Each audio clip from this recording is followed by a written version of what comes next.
It is 1 a.m. when the knock at my door almost knocks me off my feet. I hear it before I see her silhouette, frantic, uneven, the sound of someone who is barely holding herself together. I pull the door open and Sarah is in my arms before I can think. Her face is swollen on one side, a dark bruise blooming along her cheekbone, a split lip crusted with dried blood. Her dress is torn. She smells like cigarette smoke and cheap cologne and something metallic I can't name. She tries to speak and the words come out as a ragged whisper. Robert, he hit me, And then she collapses, and the rest I learn through the bright clinical lights of the emergency room. If you have children, you know the sound of your whole world rearranging. I am a police officer. That training, methodical, procedural, stays with me like a second heartbeat, even when the other part of me, the mother, is raw and burning. The officer in me goes straight to work. The mother in me drops to her knees on the porch and holds my daughter while the world rushes in. We get the ambulance because there's a head wound, and we don't take chances. Dr. Leticia Figueroa runs through it with the kind of clinical calm that feels almost holy in that sterile room. CT scan, tetanus check, sutures if necessary. The ER is a study in light and beeping machines. Sarah clutches my hand like a lifeline. She is 26, not a child, but tonight she is mine in the way only a child can be, fragile, dependent, terrified. When the doctor steps out to speak to me, his voice low and private, my training takes over the whispers. We'll document everything, he says, photos, charts, timestamps. If this is assault, we'll need a thorough record. He doesn't know I am a cop, but he doesn't need to. He knows when someone's family is standing there with a furious, steady gaze. I take the photos. I take more than I need. I photograph the bruise at every angle, under different light, with timestamps. I sign the consent forms and ask for copies of every report that will be written. I make sure the nurse gives me a written statement about their observations. Chain of custody. This is not only my daughter's safety, it is evidence. I handle the USB drive with the same care I'd use at a crime scene, put the images on it, encrypting, and tuck it into my glove box. I keep a paper copy of the ER intake forms in a folder tied with my own pen. Later, when I look back, I will be grateful for every little habit. Sarah's phone lies on the stretcher beside her. It is a small black rectangle pulsing with messages that are equal parts pleading and cruel. Threats from Robert, a string of possessive texts that flip into threats when she refuses his demands. You'll see what happens if you leave, one reads. Another, no one will believe you. He has always been jealous, controlling, but I had told myself, mother sanctuary and all, that she was an adult, and that love could be messy. That false comfort snaps like glass under the weight of what I see now. I do something most mothers would not do if they were alone in the dark. I take a breath, and I make a list. Photographs, hospital record, neighbor camera, text messages, witnesses. I tell Sarah calmly, because the officer in me knows the one way to cut through panic, that I will secure everything, that I will make sure she is safe, that I promised I would protect her. Before the ambulance leaves, I call Commander Rosales. He's been my partner in more than one messy case for years. He does not ask many questions on that call. He knows, and what I need from him is permission to operate within the law with speed. He promises to have someone at the ER to take a preliminary statement and to put out a discreet alert to patrols around Sarah's apartment. He tells me to move evidence to a secure locker and to contact our family lawyer, James Ellison. I know then that my night has become a case file, and that is exactly the pivot I need. Documented facts, official eyes on this, and a lawyer who can stitch it all into a prosecutable narrative. If you're watching, press like and tell me where you're listening from, because stories like this remind us none of us are alone. The neighbor's camera is the first stroke of luck. Miss Camila, an older woman who lives 3 doors down and keeps a careful eye on the block, calls me before I can get to her. I saw her on the camera, she says, voice trembling. She knocked so hard, Elizabeth, I thought someone was breaking down the door. I go to her house and she plays me the clip on her tablet, a time-stamped image of Sarah at my porch, wind-blown and desperate, dragging herself up the walk. You can see the smear on her cheek. You can see her hand shake. The camera records the exact minute she came to my door. It's not proof of the assault, but it is proof of a sequence. Her arrival, her disturbance, our immediate reaction. It is a frame in the narrative we are building. The neighbor's footage goes on the same encrypted drive. Miss Camila signs an affidavit with her trembling hand. I print it and tape the pages into the folder with the ER forms. Evidence is not pretty. Evidence is orderly. When you are angry, you forget that. When you are a mother and a cop, you remember that order is a form of protection. Robert's name tastes like bile in my mouth. He is Sarah's husband, by law, by vows, by the picture on their wedding cake that now feels like a relic from another life. He has a manner that's soft when he wants to be, and sharp when he doesn't. He runs a pawn shop on the edge of town, a place that smells like metal and old promises. He's known around town, respected by some, feared by others. His mother, well, that's another story. She has a way of framing everything as a family matter, of smiling in public while letting the private rot. I discover in the days after that first night that she celebrates in small ways when rumors of scandal hit the street, but that is ahead of the story. Right now, Robert is a person of interest, and Sarah is bleeding on my kitchen floor.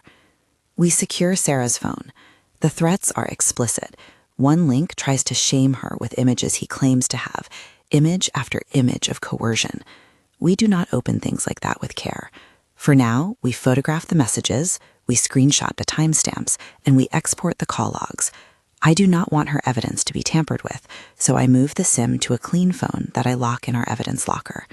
Sarah's messages, some pleading, some angry, outline a pattern that has been building like a storm, controlling texts, altered finances. She had mentioned once that the bank account she thought she owned had been siphoned, that Robert had been managing things. She had waved it off, embarrassed by the awkward bookkeeping and the shame of being controlled. That shame is common in abuse. People frame it as their fault until someone else's footprint is stamped clearly on their lives. I make one more call before I leave the ER. I call James Ellison. He answers on the second ring. James is not the sort of attorney who thrives on television drama. He is a methodical man who writes neatly and keeps receipts. I tell him simply, I have a domestic assault victim, injuries documented, neighbor footage, threatening messages. We need to file for a protection order, and I need counsel on preserving the chain of custody for evidence. I need a plan. He agrees to come down and look at the reports. He asks me if there are other concerns. I tell him about the money. That detail, how a spouse can quietly redirect a life's assets, tells him to think beyond assault and into fraud. There is a temptation in moments like this to rely on my authority and bend rules, to go to Robert's shop, confront him with fury, produce handcuffs from my belt, and end it there. That is not how justice holds up. That is not how I learned to do this job, and it is not how a mother keeps her child's long-term safety intact. So instead I make the calls that matter, to the commander, to the lawyer, to the ER. I secure witnesses, I document, I shield my daughter. The one call is not a gunshot or a knock at his door. It is the phone line to James and to Commander Rosales that turns a pile of chaos into an organized legal strategy. In the hours after Sarah's arrival, word spreads. Some people are kindly, offering casseroles and soft words. Others look the other way. And one person who looks differently at me is Robert's mother, Mrs. Aguilar, whose messages begin typing themselves across my phone in a way that makes bile ride in my throat. Her first note is almost a triumph, a curt, "You always were dramatic, Sarah. Maybe this will make you rethink things." It reads like a celebration. She doesn't know what I have in my folder. She doesn't know who her son really is behind closed doors. For her, scandal is sometimes a commodity, an angle to shift sympathy, a way to line up family loyalty against truth. That's how she can celebrate. She wants the narrative to be simple. Marital spat, quick reconciliation, back to normal. She does not want to imagine charges or trial. The thing people rarely understand about domestic abuse is how it thrives inside the small deceptions. A forged signature on a deed looks like a bureaucratic screw-up until you see the pattern of control. Late payments arranged in the abuser's name look like an inconvenience until you realize they were deliberate. So when I find out, on a hunch and a tip from a clerk who hates being lied to, that the deed to the little piece of land Sarah inherited from her grandmother has been transferred out of her name, I feel the floor tilt. Romero Alcazar is a quiet man who works at the registry office. He calls me that afternoon, voice low behind the public noise. "You don't have to come," he says, "but if you want to look at the records, you should. Something isn't right with that transfer." I drive there in my patrol car with the blue light off and the glove compartment heavy with forms. In the registry, Romero pulls up a scanned copy of the document and points to a signature that is barely a shadow of Sarah's. The date, stamped months ago, coincides with a time when Sarah had told me she was sick and out of town. The name assigned as owner is not Robert's, but another, Denise Alvarez. Denise. Her name is small and ordinary, but in the months to come it will become a big one for me. Right now, on that piece of paper under the fluorescent hum of the registry, it looks like a theft dressed as legalese. Romero is careful. He shows me the original filing stamp, and then the photocopy he says is the version his supervisor accepted without question.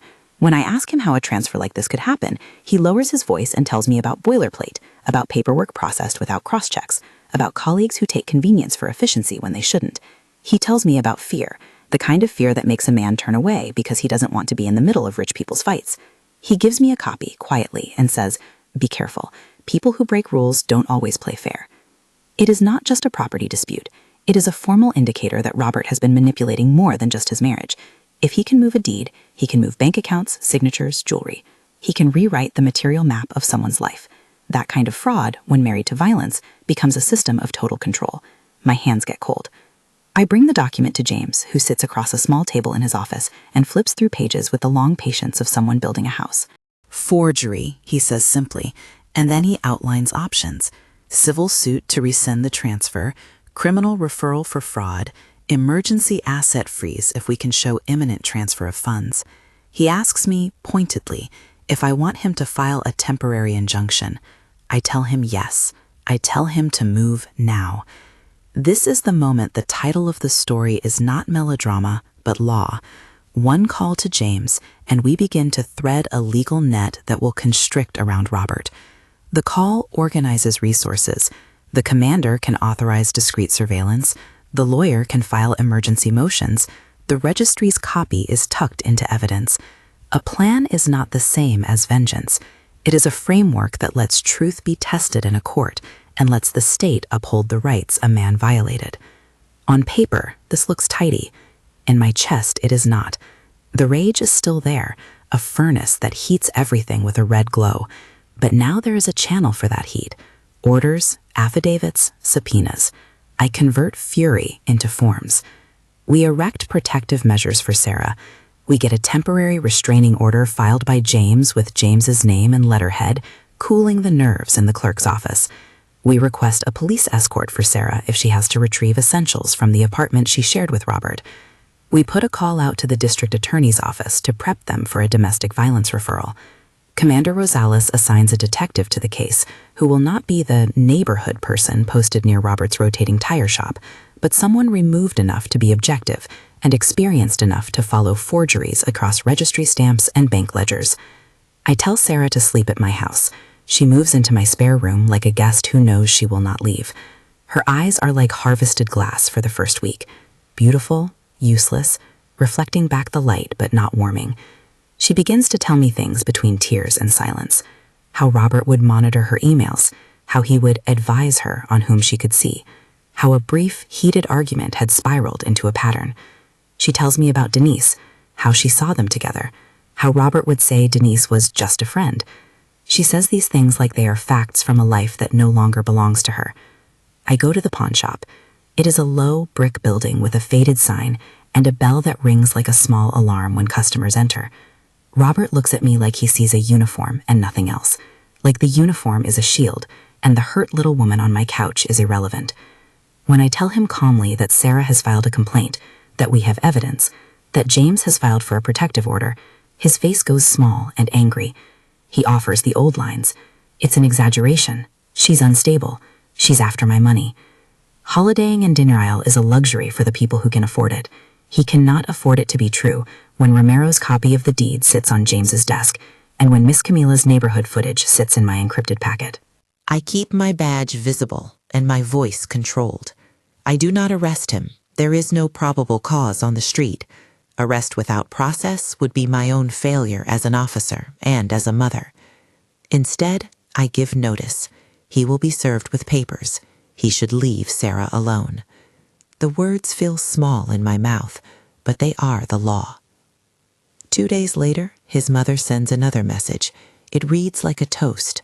Sometimes a family must be reminded who is loyal. Do what you must, Robert. We stand together.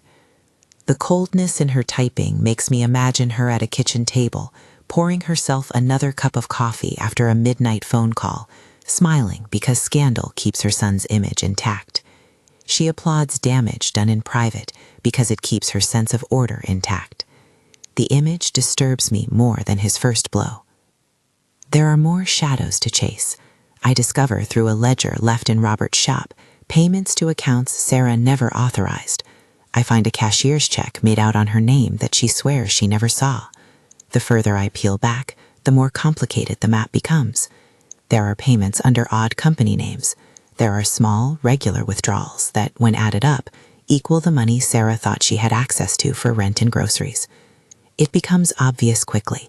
Robert's control is financial as much as physical. His denial will not save him here. Paperwork will. James arranges a subpoena to the banks. Commander Rosales assigns a cyber specialist to retrieve data from Sarah's phone backups and to check server locks where possible. We are assembling expertise like a surgical team. Each member has a role. That is what the one call bought me. Not retribution, but professionals who see the whole system and begin to pull on threads that, woven together, will show a design. There are risks. Every time we prod a man who has a history of violence, we escalate danger. Robert's reaction is not an abstract concern. On the street, he begins to collect loose allies, the Los Chamucos, a small-time crew who work charity jobs and run errands for people like him. He posts threats in corners of the online community where his version of the story gets traction. He calls Sarah's friends and tries to poison their view of her. His shop is suddenly a place that smells more like trouble than commerce. I do not respond with my gun. I respond with procedure. A supplemental patrol, extra security for the courthouse if hearings are necessary, and an escort for any interactions between Sarah and the item she needs. I also do something mothers do, even when they are police officers. I hold her close in quiet hours and remind her that there is a plan. I remind myself to breathe. Then there is Denise. I know by now that Denise exists.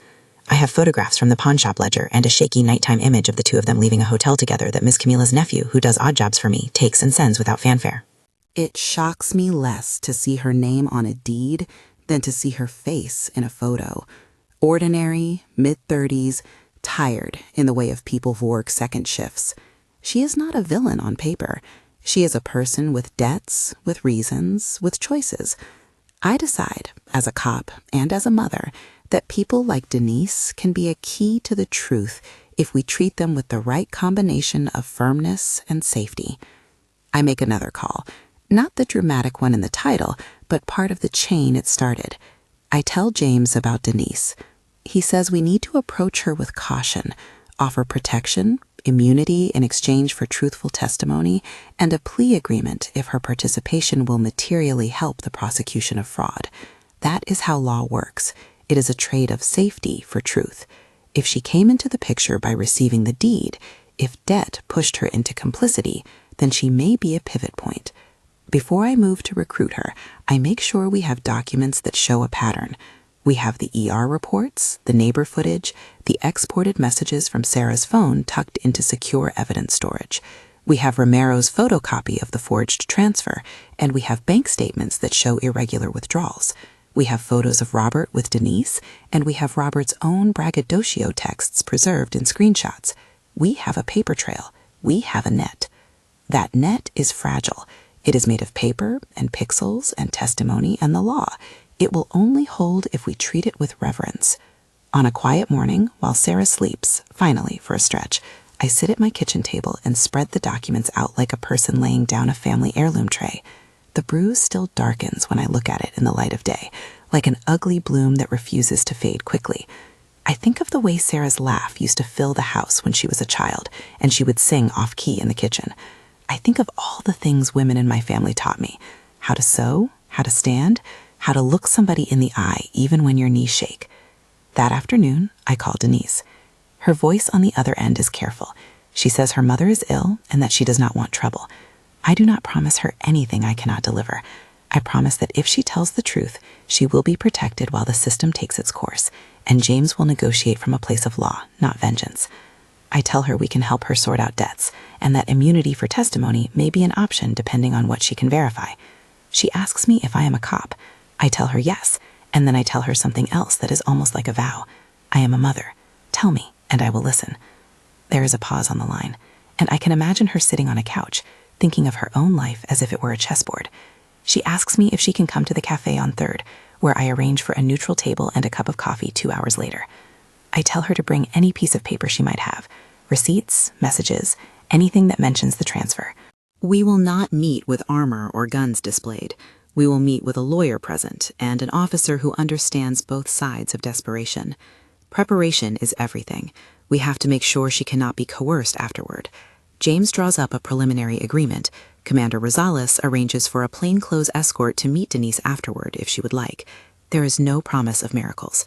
There is only the slow, hard calculus of law and safety. The town begins to watch. Some people hide behind their news feeds and whisper. Others bring casseroles. Robert's mother posts pictures of family dinners as if nothing has happened. The biological imperative of denial is powerful. I understand that the people who support Robert will cling to the idea that he is an unfairly accused man. I have seen it before. Loyalty built on paranoia, or on a family's investment in a man's reputation. But photographs and paperwork are stubborn things. They do not care about loyalties. They care about dates and signatures and pixels. As the week edges forward, I sleep in short bursts. I practice interviews with Sarah, first factual questions, then emotional support. I teach her how to describe pain without letting panic swallow her. I sit in on her therapy appointment because fear is contagious, and it comforts me to see her speak to someone whose job it is to listen without judgment. I tuck a blanket over her when she nods off and mutters about a dream in which she runs without feeling the weight of being watched. The city feels heavy, a sort of postpartum hush after a storm. People who knew Robert now cross the street when they see him. Others stand at a distance and study the case like entertainment, waiting to see how the narrative will fall. The thing about public spectacle is that it can bruise those who are already bleeding. I try to shield Sarah from that by keeping her daily life small. A walk in the park, a job interview with a manager who listens, a lunch that is not interrupted by a phone call from him. These small victories matter. They cannot be documented in an affidavit, but they are the scaffolding of recovery. There are nights when I dream of courtrooms and registers, and a hand slamming a stamp down like a gavel. There are days when I look at Robert and try not to see in him the animal I want to punish. I am an officer. I am a mother. Those identities collide in ways that are sometimes messy and painful. And in the middle of that collision, there is one thing I hold as a North Star: processes that protect the future. When Denise arrives at the cafe, she is different than I imagined, lighter than I expected, but with hollows around her eyes that tell a longer story. She hands me an envelope with a few receipts, and a photocopy of a contract with Robert's name scrawled somewhere in the margin. She cries quietly when she talks about being afraid of him. She says she never meant to take what was not hers. She says she was paying off collection calls. She says she thought she was helping someone she loved. It is the familiar arithmetic of complicity. James sits across from us, calm in his suit, and listens. He speaks gently but directly about immunity and obligations, about how truth will be weighed by a jury, and how the law can protect her if she cooperates. He mentions delicately that if she lies, she risks prosecution. She nods, as if those two facts are connected to her life like seams. After she leaves, I stay with the receipt in my hands and turn it over like a page. The reseller's stamp matches a vendor name we found in Robert's ledger. It is another stitch in the pattern. The one call to James has ripened into a strategy that involves witnesses, legal motions, and a slow tightening around the facts. Not everyone will be on our side. Some will still gossip and others will look for angles. But legal work is quiet, patient. It is paperwork and subpoenas and the time it takes to put together a case that can stand in front of a judge and a jury. That is what the one call did. It made the chaos orderly. It put a lawyer at the center of a path forward, and a commander willing to use police resources where necessary and lawful. I go home that night and stand at Sarah's doorway. She is asleep with an audiobook whispering in the dark. I remember the softness of her child's shoulders, and the way she used to fall asleep with her head on my lap, trusting absolutely. That trust is the thing I will spend the rest of my life trying to restore. Outside, a sedan idles across the street for a moment and then pulls away. I do not know if it is one of his friends or simply someone out on a late errand. For now, I do not answer every rustle. For now, we have papers that say we will not be easy to intimidate. For now, I sleep with the light on and the folder under my pillow. There is more work to do. There are subpoenas to file, bank logs to examine, witnesses to secure. There will be a time for confrontation and a time for careful negotiation. And there will be a time, later down the road, for a courtroom and a judge and a verdict. But at this moment, in the quiet between fear and action, we have the start of something that looks a lot like justice. Evidence, counsel, protection, and the slow build of truth. I close that folder and know I have begun a long, necessary fight that will demand patience and courage in equal measure. The subpoenas arrive in the mail like small official thunderclaps. They are thin envelopes with thick paper inside, commands disguised as stationery. There is a bank subpoena, a document demand for the pawn shop ledger, a court order for phone metadata. James slides them across his desk with the same quiet satisfaction a carpenter shows when he finally fits the last plank into place. "We're building a wall," he says. "Every piece will be a brick." I feel the truth of it in my ribs. Bricks are slow, and the wall will not rise with patience. We set the chain of custody in iron, signed receipts for every USB, numbered evidence bags for prints and papers, timestamps recorded in police logs. I put a copy of every file on a separate drive and hand one to Commander Rosales to be stored in the department's evidence vault. James makes a second hard copy for the file to be sent to the district attorney. Romero signs a sworn statement about the registry copy he produced. Miss Camila signs an affidavit attesting to the time and content of the camera footage. James pads his brief with every photocopy, the kind of careful redundancy that keeps a case from unraveling under cross-examination. The bank comes back with statements that read like a slow confession. There are withdrawals that line up with hotel receipts. There are transfers from accounts Sarah thought were hers into a small shell company that funnels money out to accounts associated with Robert. A cashier's check deposited into Denise Alvarez's account shows a deposit on a date that matches the registry transfer. The numbers speak in a language of motive and method. Robert was not merely jealous. He was systematic. We bring in a forensic document examiner, anodyne people who sit in fluorescent light, comparing pen strokes and pressure, who can look at a signature and tell you the way a hand trembled, the start and stop of a forged curve. He brings prints of his own, a scan of Sarah's signature on an old deed from her grandmother, and the stamped copy Romero pulled at the registry. Under magnification, the examiner points out disparities. Hesitation in the forger's loops, a pressure pattern inconsistent with a practiced hand. It's not hers, he says. It is the kind of line that is not melodramatic but devastating for a liar. Robert feels the pressure before the papers are even served. He starts calling Sarah's friends, his voice practiced to patience, saying the words abusers often use to blur guilt with concern. We can work this out. She's upset. This is a misunderstanding. He posts thinly veiled posts about being unfairly accused. On the ground, his shop fills with men who do whatever favors keep him afloat. The Los Chamucos, small-time associates who run errands and threaten property, loom at the edges, petty and dangerous. They make a point of being seen outside the courthouse steps when subpoenas are filed, as if presence alone will unnerve. We do not react theatrically. Commander Rosales arranges additional patrols and a visible police presence near Sarah's temporary job and the small courthouse parking lot the day the hearing is scheduled. We arrange safe transport for Denise should she decide to cooperate. James files an emergency motion to freeze assets pending litigation, showing the bank transfers and hammering home the risk of extinguishing the funds before a court can rule. The judge grants the temporary freeze on the basis of likelihood of fraud, an administrative legal action that seems small in a scene but enormous to the people whose lives depend on it. Denise's first few interviews with James are tremulous. Sitting in a small room with a neutral cup of coffee and a police file on the table, she unfolds. She tells a story that is not linear. Debts, late-night promises, the slow normalization of small lies. She cries about the nights she stayed over at the hotel because she couldn't afford her mother's pills. She says quietly that Robert told her the deed transfer was paperwork that would be set right later. She says she signed because she was told she would be protected, that she believed in a mercy that never came. James speaks plainly with her about consequences, about the narrow legal path in front of her if she cooperates, truthful testimony, full disclosure, and a plea negotiation that might sidestep prosecution for fraud if her cooperation materially aids the case. He does not promise immunity he cannot secure, but he explains step by step what cooperation looks like and what the protections will be. Commander Rosales offers a witness safety plan, discreet housing for a period, a plainclothes escort, and a guaranteed channel to law enforcement should threats escalate. Denise nods like a person lifting a weight off a shelf she's been carrying alone. There are screams in the night, calls, not literal, but digital. Robert posts a video of himself in his shop clutching paperwork, accusing Sarah of fabricating stories, sounding ragged but watchful. He files his own counterclaims in court, a narrative of a turbulent marriage turned revenge. His lawyer tries to argue that Denise was a willing participant and that the documents are at best a civil mess. They will try to discredit her, James warns me. A defense attorney's job is to create doubt. But doubt is not the same as absence of truth. We have the ER records. We have witness affidavits. We have the neighbor's timestamp. We have the bank trail that ends up in Denise's account.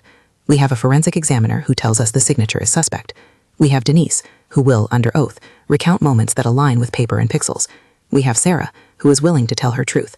Those are the things that pierce a defense built of noise. The preliminary hearing is a collection of little high-stakes moments.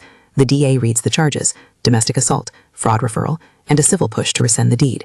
James stands at the table and lays out in measured sentences how each piece fits together. The judge, Arturo Cervantes, listens with a gravity that makes the courtroom feel like an old church. He asks sharp procedural questions. He wants to ensure probable cause exists and that the court is not a stage for vengeance. The defense attorney, an oily man with a practiced sneer, moves to tear down Denise's credibility. Robert's mother sits in the gallery with a face like a mask. Her eyes are flinty and betrayed. The scandal she once celebrated now looks like a burden on her hands. People who used to nod at Robert on the street avoid looking at him. The town's attention is a physical thing, hot and uncomfortable. The trial is a long, patient unraveling of a life. One witness at a time pulls at a thread. Miss Camilla plays the clip of Sarah at my porch, and the room reacts when the timestamp shows 1:02 a.m. Dr. Letitia describes the swelling and the sutures. The bank's compliance officer explains transfers. Romero testifies about the registry irregularity. The forensic document examiner uses visual aids to show differences between the authentic signature and the registry copy. James walks the jury through the financial picture with a calmness that makes each dollar feel like testimony. The defense tries every tactic, an impassioned plea about the complexity of relationships, accusations of collusion, the suggestion that we manufactured evidence. At one point, their lawyer calls Denise a liar and says she changed her story for a deal. She cries, and the courtroom holds its breath. But when the prosecutor calls up the escort phone logs showing an attempted call to Denise the night before the transfer and text messages where Robert instructs her to sign whatever, there is a sound that is almost like a body remembering how to breathe. At the heart of it is Sarah. She sits at the witness stand with the composure of someone who has been preparing for months. She describes, without graphic detail, the night she was hit. She talks about the patterns before that night: monitoring, isolation, the ways a person's life can be quietly rearranged by someone else's will. She is steady when the defense calls her motive into question. She sits, small and fierce, and tells the truth the best she can. Dr. Letitia's medical report and Miss Camilla's video corroborate her account in ways that matter to jurors who must weigh credibility with documents. There is a moment that will linger with me: the jurors watching a photograph of a small, crumpled receipt, the one that matches a deposit into Denise's account. You would not think a receipt could be dramatic, but it is. Evidence is not fireworks. It is a slow matching of edges. The defense tries to say the bank mistakes are clerical, that the signature could be a misread, that the neighbor's camera is grainy. James responds by lining up every piece until you must see the pattern: a repeated choreography of transactions, hotel stays, messages, and a transfer deed. The judge instructs the jury on the narrowness of their task, to determine guilt based on the evidence. It is a legal clarity that strips the story down to its bones. After deliberation that feels like a long clinical eternity, the verdict is read. It is a sequence: guilty on the forgery charge, guilty by a majority on the civil question of the deed transfer, and a recommendation from the DA for domestic violence prosecution to proceed. The courtroom hums with the small noises new to a woman who has just been believed. Robert is ordered to be held on a bench warrant for the contempt of the protective order and later arrested on the referral charges. There is no dramatic filmic takedown. There are procedural motions, an arraignment, a hearing. Officers execute an arrest warrant at his home in the daylight with legal papers and careful solidarity among the law. He is not humiliated in spectacle so much as processed into the system that will decide his fate. The Las Chamucos shout threats outside the courthouse, petty and loud, but they are dispersed by officers who have no taste for melodrama. The asset freeze holds. The deed is rescinded by court order pending a final determination. The civil court undoes judge orders restitution and the return of property. The DA's referral moves forward, and Robert faces charges that could put him behind bars and subject him to the stricter oversight of the criminal justice system. There are small, human moments amid the legal machinery that matter more than headlines. Denise sits with Sarah in a quiet room after the verdict, two women who were on the opposite sides of a transaction now sharing coffee and awkward apologies. Denise's voice is small. "I never meant this," she says. Sarah, who had every right to spit and walk away, breathes and says, "I know." It is not forgiveness as absolution. It is a moment where two people choose a different language than the one that set them here, one that says, "I will survive." The town shifts. Neighbors who once turned a blind eye now look ashamed. A local church group organizes a fundraiser to help Sarah with therapy co-payments. A woman who used to deliver groceries to Robert's shop brings casseroles to my porch. Some people, however, never apologize. Reputation is a stubborn thing. But legal acknowledgement has come, and law has a way of providing a public ledger for private harm. The aftermath is not a single moment, but a slow accumulation of small recoveries. Sarah begins therapy with a counselor who specializes in domestic trauma. At first, she is guarded. Bruises do not only exist on skin, they live in memory. There are nights when she wakes and cannot remember whether she is safe. There are mornings when she laughs while making coffee, and the sound feels miraculous because of how ordinary it is. She takes a part-time job at a small bakery, frosting cupcakes with a concentration that seems to help her mind find new patterns. The first paycheck she receives, she uses to buy a plant for the kitchen. The plant is small and stubborn. She waters it like a promise. I go back to work in the months after the legal motions, not as if nothing happened, but with a changed lens. I take on cases with a sharper sense of what bureaucracy can miss, and with a desire to help other families navigate that slow bureaucratic light that can feel cold but often keeps people safe.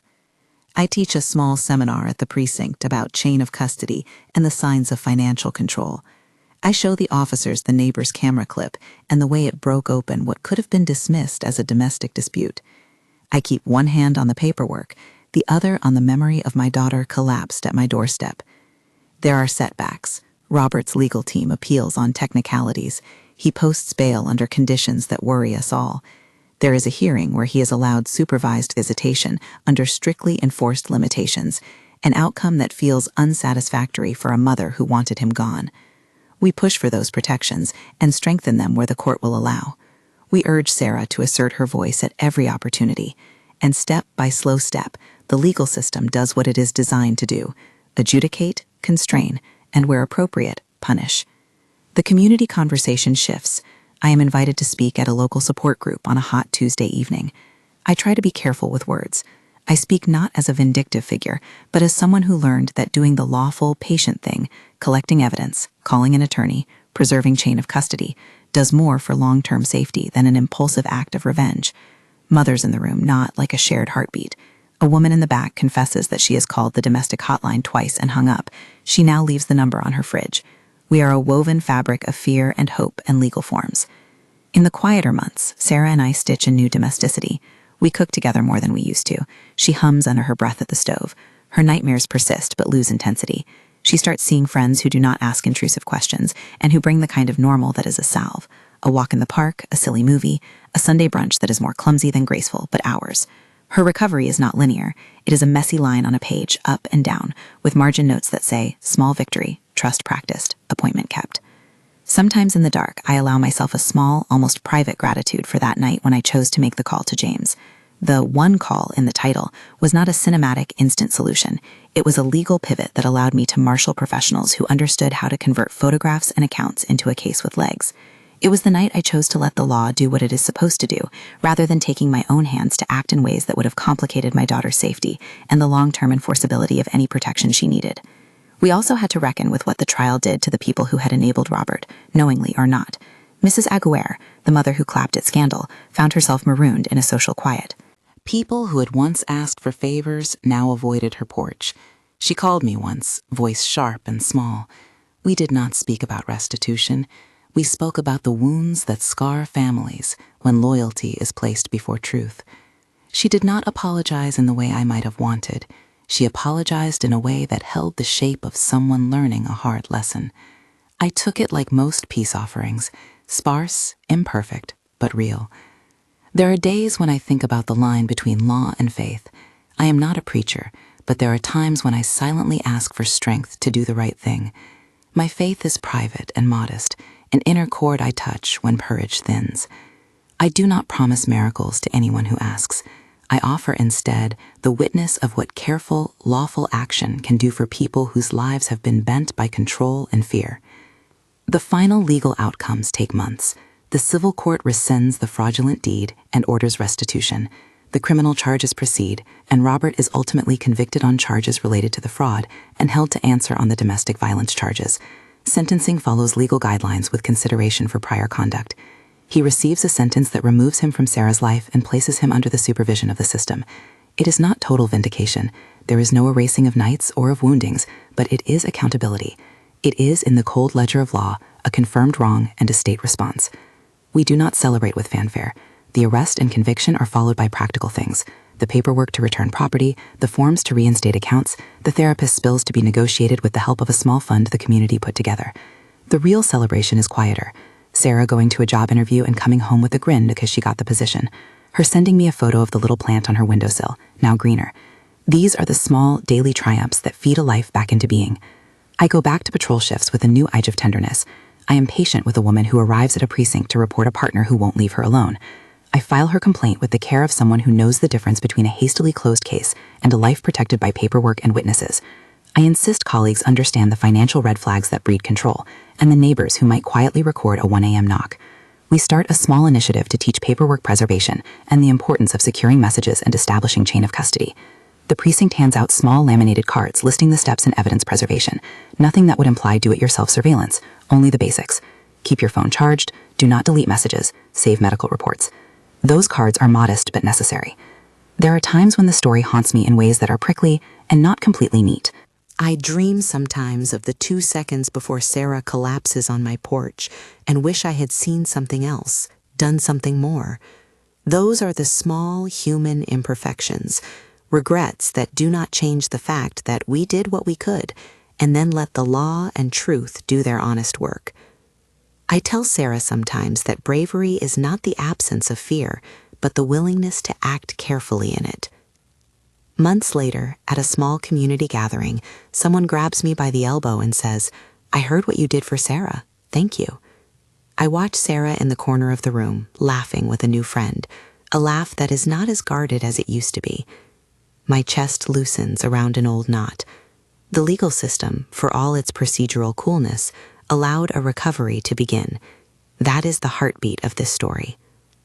If you read anything from this, let it be simple and sharp. When someone you love is hurt, stepping into the law's machinery is not small. It is slow, it is patient, and sometimes it is exhausting.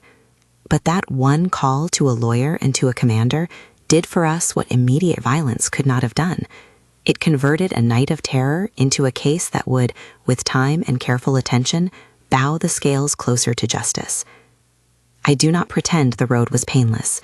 Healing is a lifelong work in small stitches. Sarah still has days when the past sits heavy on her chest like a hand she cannot fully dislodge. But the plant on her windowsill is thriving. She has a schedule she keeps because routine is repair. She says sometimes, without real drama, "I am okay." And those 3 words, ordinary as they are the currency of a life being rebuilt. To any of you watching who have been in that dark room, who have tasted the fear and shame that comes when someone you love is controlled, know this: there are ways out that do not require you to become a different person. There are lawyers who will file the papers. There are doctors who will document. There are neighbors who will sign affidavits. There is a chain of custody that protects truth. You are allowed to ask for help. You are allowed to be afraid and to ask for protection anyway. If this story reached you and you feel a tug in your chest, please take the next step that is right and safe for you. Speak with a trusted professional, a lawyer, a counselor, or a local support organization. You do not have to carry it alone. For me, the night that started everything will always be a bright, raw line in memory. I could have picked up my sidearm that night, flamed by rage and a human urge to snap the world back with force. Instead, I chose to call a lawyer and a commander.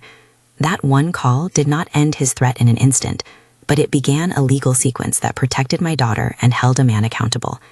It was not a revenge story. It was a story about a mother who used her training and her love to make a lawful, patient plan, and then walked through the hard procedural work to see it carried out. If you're still here with me, thank you. You've listened to a story about fear and endurance and the quiet power of process. If this resonated with you, consider subscribing to hear more stories of survival and justice. Share this with someone who might need to hear it. We tell these stories not to sensationalize harm, but to make visible the routes to safety that so many of us must walk, step by careful step. God bless you, and may whoever needs courage tonight find a way to reach for it and reach out for help.